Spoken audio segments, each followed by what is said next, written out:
In the last part of chapter 2, we're going to take a look at the process of staining. And when we do this process, we're going to learn in the lab that we want to actually get our cells to stick to the glass slide or whatever structure you're using to hold your specimen. And in the lab, we're going to be using heat to basically cook things on. You can also use things like alcohol to basically dehydrate it and cause it to stick. We also in lab we'll use some formaldehyde that's effectively going to glue the little molecules inside the cells together. And so that's the first step in really staining. And again, when we look at this process of staining, what we're looking at is over here, you can see some cells that are being visualized with a light microscope, and they lack resolution. It's really hard to see them because transparent cells on that bright, clear background there with the glass. And what we can do is we can do simple stains using some charged dye particles to increase our contrast to allow us to actually be able to see the cells or your specimen that's there. And when we look at this process, for what's known as a direct stain, you're actually going to use a charged dye particle that directly sticks to the cells. And what I have here, and I don't expect you to know this, but this is a little chemical structure that a chemist would use, and each of these corners on this little structure is carbon. So it's a big structure with a whole bunch of carbons and hydrogens and some nitrogens there, but this thing can actually be made into a salt, and it's got a charge right there. So you throw the salt in the water and it dissolves, and this chemical structure right here is able to reflect that violet color. So they have literally crystallized violet, and this thing has a positive charge on what's known as the chromophore, the part of it that actually has the ability to reflect that violet color. And so this thing will actually stick to your cells that are out there where they have a negatively charged particle. And the positive charge on this is going to stick to the negatively charged particles there. And so your dye is directly staining your cells there. We can also switch the dye that we're using in our crystal violet dye that we saw before. Those actually had a positive charge on the chromophore. Well, here with nigrosin, you've got a negative charge on your chromophore. And if your cell has negative charges on the surface, it's actually going to push away this dye. Think like trying to take two magnets and holding the north poles next to each other. If they have the same charge, they're going to repel each other. And so the surface particles on these cells, if they're negatively charged, is going to push the nigrosin away, which means your nigrosin will dry on the slide around your cells. So this is known as an indirect stain or negative stain because you aren't seeing the cells directly, you're seeing the absence of color where the cells are. So effectively, you're outlining the surface with your chromophore right here. And if we look at the tables from the book, they go into the basic stain and the acidic stain and the negative stain that we can see right there. Your basic stain is going to use that positively charged chromophore that's going to stick to your negatively charged particles on and inside your cells. The acidic stain here, you have the negative charge. So if your cells do have positively charged particles, that acidic stain will stick to your cells. So it can be used depending on your specimen there. And with our negative stain, again, that is where you have the same charge on your chromophore as what we find on the surface of the cells that are out there. So your dyes are drying around the surface. These are all simple stains. They're direct or indirect. And people found that they could actually bring out differences in the cells by using a set series of steps to make what's known as a differential stain. And one of the most famous ones that is out there is what's known as the Gram stain. And this was devised by, I think, a Dutch guy. Obviously, his name was Gram, way back in the 1880s. And what he found is that he could get cells to come out as what we call gram positive or gram negative based on the staining properties that came out of the steps here. So if we look at our gram stain, here is some of the steps that we can see right here. So this is the procedure, and then you can see what's going on with your gram positive cells and your gram negative cells. And after you fixed your cells to the slide so that they're going to remain in place, because we're going to be flooding the slide with different solutions and we don't want our cells to float off. So we begin with our heat fixed cells, and your cells are going to be clear at the beginning.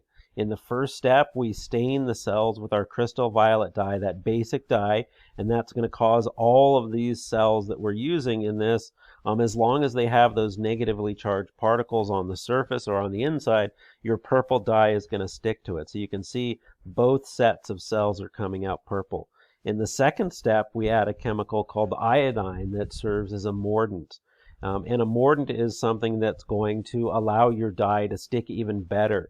And so what happens is you actually start to make a complex of crystal violet and iodine. Think salt crystals are stuck inside of your cell wall right here. So your cells are going to get an even darker color purple right here. So right now we can't distinguish between gram-positive and gram-negative.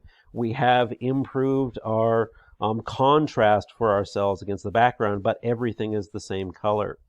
And this fourth step is the most important thing because you're actually going to wash the slide. You can use alcohol. In our lab, we tend to use acetone alcohol. So we've got some paint thinner in there. And what's going to happen there is that crystal violet iodine complex, those salt crystals that were trapped in the cell wall here, if you have a gram-positive cell, it's got a really thick layer right there. And all of that crystal violet and iodine is trapped within your cell wall, so your cells are going to remain purple, even in the presence of this decolorizing acetone or alcohol solution. But your gram-negative cells, they have a much thinner peptidoglycan layer here, and they are going to lose that crystal violet iodine structure, and your cells are going to come out clear or colorless. And that's a problem. They lack contrast. So the last step in our gram stain is to use another basic stain that is going to stick to our gram-negative cells. So this positive and negative does not have anything to do with the charge on the cells. Gram-positive cells are going to retain that first purple color throughout all of the steps, and your gram-negative cells are going to lose that purple color in the decolorizer, and they're going to get counterstained at the end so that you're able to visualize them easily. And if you look at this figure, you can sort of see, putting it in perspective here, you've got your crystal violet, you've got your iodine, your decolorizer is clear, and then this last pink stain known as safranin right there. And again, we can see this little table right here from the book. It talks about the specific dyes, and we'll be doing this stain in the lab here, and hopefully being able to distinguish some gram-positive and some gram-negative cells from various samples that you're going to be testing in lab. And this is an important thing because it's used for classification. Think back to the stuff in Chapter 1. We can use this to help identify cells and put them into those different taxonomic categories. You could test samples from somebody who's sick to see, do they have gram-positive cells? Well, those guys have a thick cell wall, and gram-positive cells are often easier to kill with chemicals and antibiotics because a cell wall is actually permeable. Things can get in and out, so those chemicals can get to the cell easier. If you're a gram-negative cell, you actually have a thin cell wall on the outside, but around that you have a semi-permeable membrane. So chemicals cannot permeate or go through the membrane easily, which means gram-negative cells are often resistant to a lot of different chemicals, things like detergents or antibiotics that would be toxic to the gram-positive cells. The gram-negative cells can survive in the presence of. And just to give you an example, gram-negative cells are inherently resistant to penicillin, where gram-positive cells, unless you're looking at MRSA or something like that, gram-positive cells are sensitive to penicillin. Another structure that people have found they can pull out with a differential stain, in this case it's known as an acid-fast stain. And here what's happening is you actually have cells that are gram-positive with this thick cell wall layer on the outside, but buried or embedded around in that cell wall layer, they have a waxy kind of molecule known as mycolic acid. So these guys are gram-positive cells that are waxing. If you think about candles, it's not easy to get color into a candle if you've got solid wax. It's just going to bead off of there. So acid-fast positive cells that have this waxy mycolic acid, they're not going to absorb these chemicals easy, which means they're extremely resistant to disinfectants, and also they don't dry out easily. And a good example of an acid-fast cell would be a tuberculosis bacteria that's out there. And those guys can actually survive, say, on a door handle for up to a month. Those cells can still be infected because that waxy layer actually keeps them from dehydrating. And to do this, you actually do apply a little bit of heat as your mordant. After you apply your primary stain is what's known as carbol fuchsia. And the fuchsia color gives you the hot pink, and the carbol part of it is what dissolves relatively well into that waxy layer as long as you melt it.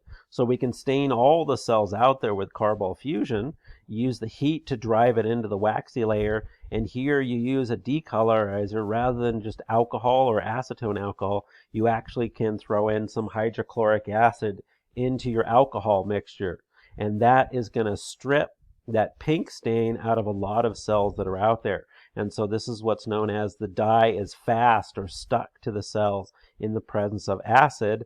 And then your non-acid fast cells are going to be colorless, so you counterstain them with another basic dye called methylene blue, and that gives us our blue versus our pink thing there.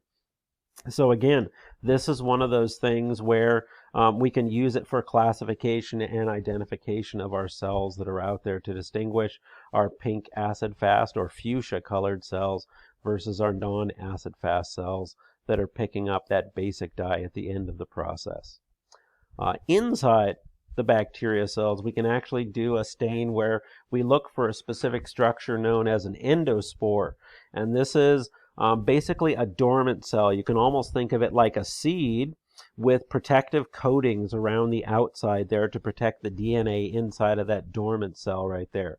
And that spore coating is actually going to trap our primary stain that's known as malachite green here, and we get it to work because we heat it up just like the acid-fast stain. And so that loosens up the coating around the outside of our spore there, and that green dye is going to get in there, and then it's stuck. It's not like it's being tethered there with charges like in our other stains that we've seen where they're using basic dyes. Here, it's like a physical trapping of the dye inside of the structure, and then we can rinse that green dye out of our cells really easily just by using water to decolorize them. And again, you end up with clear cells. You know that you've got some spores, but you can't see the cells. So we are going to use some safranin most commonly to counterstain the body of the cell. And if you look at this image here, you can see the green endospores inside and then the pink cell body around the outside. So again, we can use this to classify and identify different kinds of cells because not all cells have spores, and the spores can actually be different shapes, they can be different sizes, and they can be in different locations inside the body of the cell. It can be on the end or the middle, so we can use that to classify and identify our different kind of cells that are out there. And the last thing I just want to talk about is some other kinds of differential stains. One of them is what's known as the flagella stain. And here you actually are going to use metal ions that will stick to the surface of the flagella, and then you can throw on dyes that are going to stick to it. So think about taking like a thread and painting it. And if you paint that a few thousand times, that thread is going to get thicker and thicker and thicker, and eventually your flagella is going to be thick enough that we can resolve. Remember, with our light microscope, we can resolve down to about 0.2 micrometers. Your flagella, you're looking at something that is on the nanometer scale, so much, much smaller. But by painting this stuff on it, it's going to be thicker, and we can start to resolve those structures. And then the last thing that's a little weird and funky from this is what's known as a capsule stain. And this is a really interesting technique. When we do it in the lab, we do a sort of two-step thing where we actually are going to use an acidic dye that will be repelled by the negative charge on the surface of the cells, or that acidic dye that's called Congo red that we use is so big it actually cannot get into the capsule layer. So effectively, you're going to get a negative image. You're going to have clear cells with the dye stuck to the slide there, and then you use a staining solution that allows you to stain the cell body. And in ours, the cells come out pink, and if they have a capsule, you have a pink cell with this clear halo around it, and then your Congo red is deposited around the surface of the structures there. And so that allows us to distinguish something that is outside even of the cell wall in what's known as a capsule. And this was an extremely important kind of stain to use, because when you have cells with capsules, they can actually resist your immune system. So you get Streptococcus pneumoniae in your lungs. If they don't have a capsule, you are more likely to clear the infection. But if they do have a capsule, they are more likely to resist your immune system attacking them, which means you would be more likely to suffer from pneumonia that could actually kill you off. So a lot of different stains here. We'll be doing some of them in lab and you'll be able to see them, but I want you to think about the different virtues of these different stains. Why are we using it? What differences are they bringing out in the cells? And how are these dyes working in terms of charges and how they're working with positive or negative interactions between the different chromophores?